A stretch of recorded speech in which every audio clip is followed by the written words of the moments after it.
నమస్కారం ఫ్రెండ్స్. మనము ప్రభుత్వాల తీరు చూసి ఎన్ని ఏళ్ళు నవ్వుకున్నా ఆ జోకు పరిపూర్ణంగా ఉండదు, సమాప్తం కాదు. ప్రభుత్వ పాలసీలు ఒక హాస్యాస్పద జబర్దస్త్ ఎపిసోడ్ లాగా మారిపోయి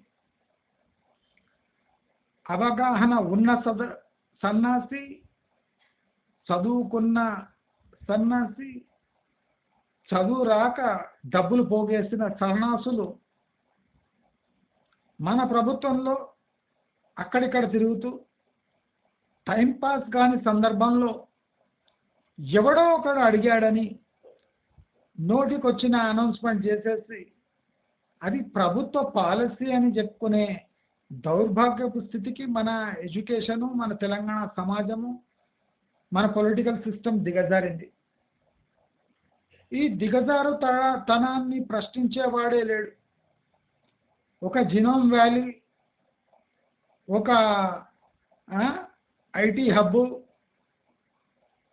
ఒక ఎయిమ్స్, ఒక యాదాద్రి, ఒక ఫైనాన్షియల్ డిస్ట్రిక్టు, ఒక టీ హబ్ అంటే నామకరణం చేస్తూ పోతే ఒక బిల్డింగ్ కట్టడము అది ఉన్నతికి, అభివృద్ధికి సంకేతం అని చెప్పిన గత 9 ఏళ్ళు పాలించిన సర్కారు తీరే ఈ వచ్చిన సర్కారు దానిని కట్ కాపీ పేస్ట్ చేసి ఇలాంటి మభ్యపెట్టే విషయాలు చెప్తూ ఉండాలి. తరచుగా ప్రజలను ఎంగేజ్ చేయాలంటే ఇలాంటి బిల్డింగ్లు కట్టి దానికో నామకరణం చేసి అభివృద్ధి అంటే ఈ బిల్డింగ్ నుంచే స్టార్ట్ అవుతుంది అని చెప్తే అదొక 3-4 సంవత్సరాలు అలాగే గడిచిపోతుంది. అభివృద్ధి అయింది అని వెనుక తిరిగి చూసే నాథుడే లేడు.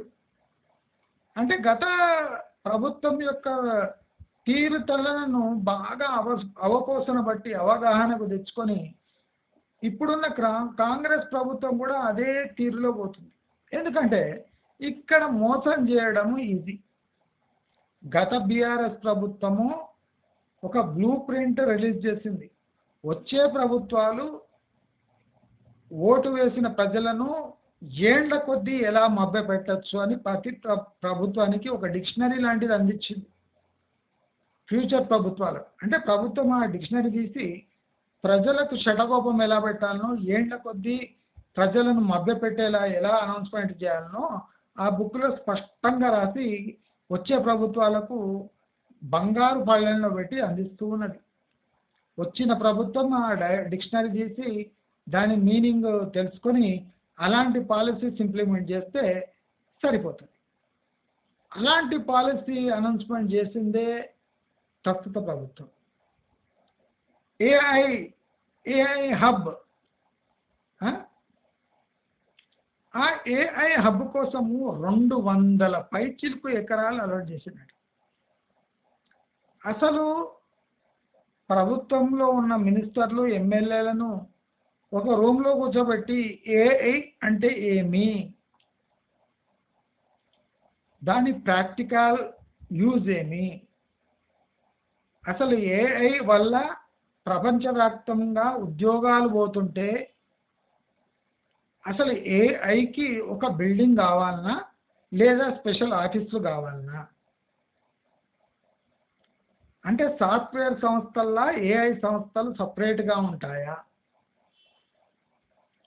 ఆ ఏఐ డెవలప్ చేయాలంటే వాళ్ళకు బిల్డింగ్ కావాలన్నా, వాళ్ళకు 200 ఎకరాల సువిశాలమైన స్థలం ఇస్తే అక్కడ బిల్డింగ్ కట్టుకుంటే ఏఐ ఆటోమేటిక్గా డెవలప్ అవుతుందా, అసలు ఏఐ టెక్నాలజీ ఏ స్థాయిలో ఉంది, ఏఐ ఎక్కడెక్కడ యూజ్ అవుతుంది, ఆ ఏఐ డెవలప్మెంట్ రీసెర్చ్ ప్రస్తుతానికి ఏ కంట్రీస్లో జరుగుతుంది, ఆ కంట్రీస్లో ఉన్న ఎడ్యుకేటెడ్ మ్యాన్ పవర్ యొక్క స్థాయి, వాళ్ళ చదువుకున్న చదువులు, వాళ్ళకున్న స్కిల్స్ మన రాష్ట్రంలో, మన దేశంలో, మన సిటీలో, మన ఊర్లో, మన లొకేషన్లో ఉన్నాయా లేదా అని ప్రభుత్వాలు తెలుసుకుంటున్నాయా?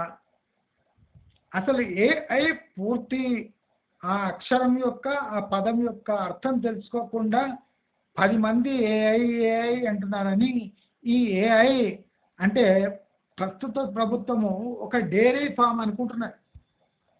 అంటే ఎవడన్నా మేము డైరీ ఫామ్ పెట్టాలనుకుంటున్నా అంటే నాబార్డు అటువంటి రుణాలు ఒక 20 ఎకరాలు తీసుకోండి, దాంట్లో ఒక ఆ, హర్యానా జాతి గేదెలను హర్యానా నుంచి తెచ్చుకోండి, దానికి దానా ఇతర ఖర్చులు వ్యాక్సిను పెట్టుకోండి, దానికి నీటి సదుపాయం ఇవ్వండి, దానికి చొప్ప మరియు పచ్చిగడ్డి వేయండి,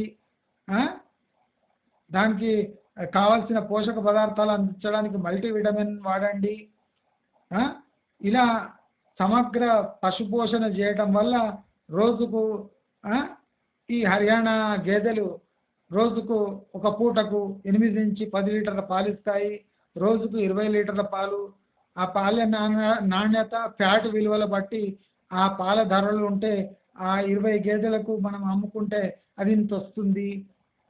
అంటే ఒక గేదె ఫామ్ పెడితే ఎలా ఎవాల్యుయేషన్ చేస్తారో అలా ఒక ఏ ఫామ్కి భూ అలొకేషను అంటే ఒక హబ్బు. ఆ టీ హబ్లో ఏం ఇన్నోవేషన్ జరిగింది? ఆ కేటీఆర్ని అక్కడనే తగలడాలి, అక్కడనే కట్టేయాలి, స్తంభాన్ని కట్టేసి మెత్తగొట్టాలి. అరే టీ హబ్లో నువ్వు ఇంత పెద్ద బిల్డింగ్ కట్టినావు కదా, కోట్లు ప్రభుత్వ ధనం పెట్టి, మరి అక్కడ ఏమి ఇన్నోవేషన్ జరిగింది, ఎన్ని కొత్త స్టార్టప్స్ వచ్చినాయి, ఎంత ఇన్నోవేషన్ జరిగింది అని ఒక్కసారి అడిగింటే సరిపోతుండే.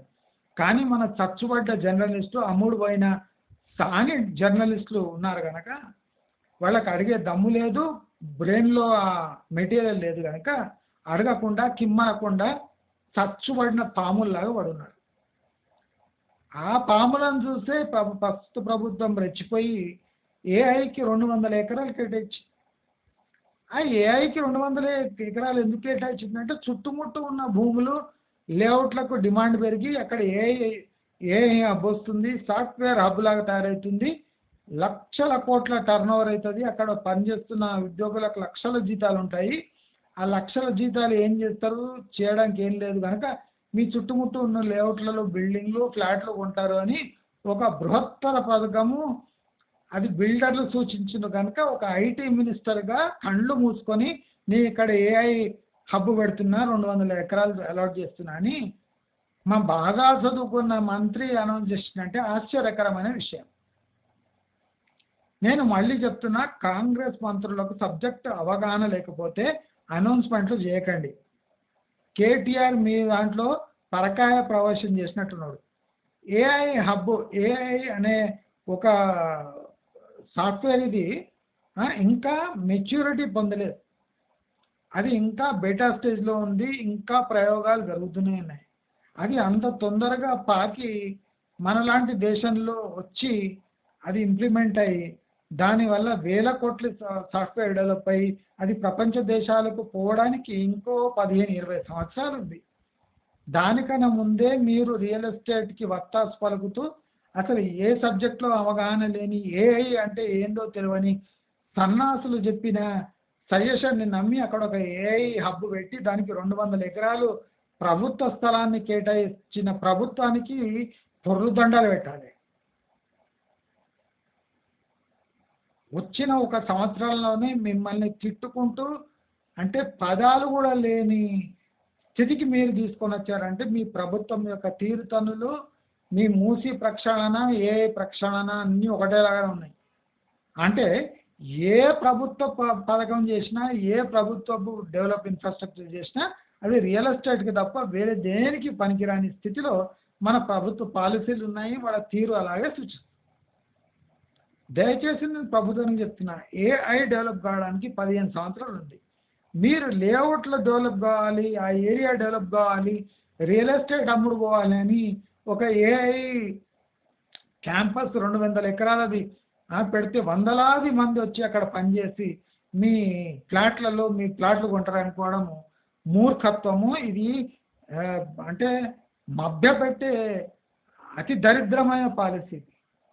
దయచేసి ఏఐ వచ్చి అక్కడ 200 ఎకరాలు స్థాపించబడి ప్రపంచవ్యాప్తంగా ఉన్న టాప్ గ్రేడ్ ప్రొఫెషనల్స్ వచ్చి పనిచేస్తారు అంటే ప్రపంచవ్యాప్తంగా భూమి తక్కువ ఉంది, బిల్డింగ్లు లేవని కాదు. స్కిల్డ్ మ్యాన్ పవర్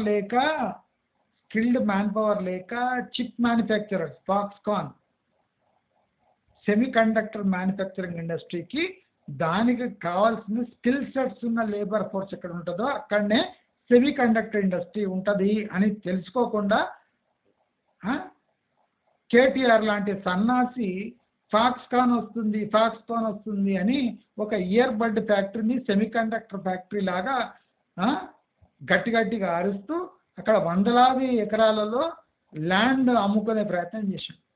అలాగే ఇప్పుడు ఏఐ వస్తుంది అని చెప్పి 200 ఎకరాలు పెట్టి చుట్టుముట్టు ఉన్న 1000 ఎకరాల రియల్ ఎస్టేట్ వెంచర్లు అమ్ముకునే ప్రయత్నం ప్రస్తుత ప్రభుత్వం చేస్తుంది అని అందరికీ అంటే స్పష్టంగా తెలియజేస్తూ మీరు అలాంటి మభ్యపెట్టే విషయాల మీద దృష్టి కేంద్రీకరించి మీ జీవితంలో సంపాదించిన ప్రతి పైసని తీసుకుపోయి ఇక్కడ ధార వస్తే అది మురికి కాలువ, మురికి కుంటలో పడ్డట్టే.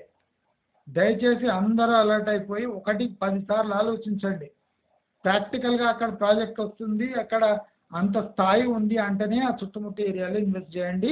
అక్కడ కూడా నెగోషియేట్ చేసి ఇన్వెస్ట్ చేయండి తప్ప కరెంట్ మార్కెట్ ప్రైసెస్లో ఇన్వెస్ట్ చేశారంటే మీకు 20 ఏళ్ళ వరకు అది ఫిక్స్డ్ డిపాజిట్ కూడా కాదు, సేవింగ్స్ అకౌంట్ డిపాజిట్ కన్నా తక్కువ డబ్బులు వచ్చే ఆస్కారం ఉంది. అందుకోసం అందరూ అలర్ట్ అయిపోయి ఈ ఏఐ హబ్బులు, గాల్ఫ్ కోర్సులు, స్టేడియంలు, టెక్నికల్ యూనివర్సిటీలు, స్కిల్ యూనివర్సిటీలు అటవైన పేర్లు చెప్పి ఫర్నిచర్ పార్కు అని నోటికొచ్చిన హబ్బులు చెప్పి అక్కడ వాళ్ళని మభ్యపెట్టి యావత్ హైదరాబాద్ పాపులేషన్ని అంటే వాళ్ళకు రాంగ్ రూట్లో పెట్టి అసలు డెవలప్మెంట్ ఎక్కడో అవుతుంటే మీరు ఇక్కడనే డెవలప్మెంట్ అని వేలాది ఎకరాలు పాపం పుణ్యం తెలియని ప్రజలకు అంటించడం మానేసేయండి అని అందరికీ తెలియజేస్తూ మీకు ఈ వీడియో నచ్చినట్టయితే లైక్, షేర్, సబ్స్క్రైబ్ చేసుకోండి. నమస్కారం.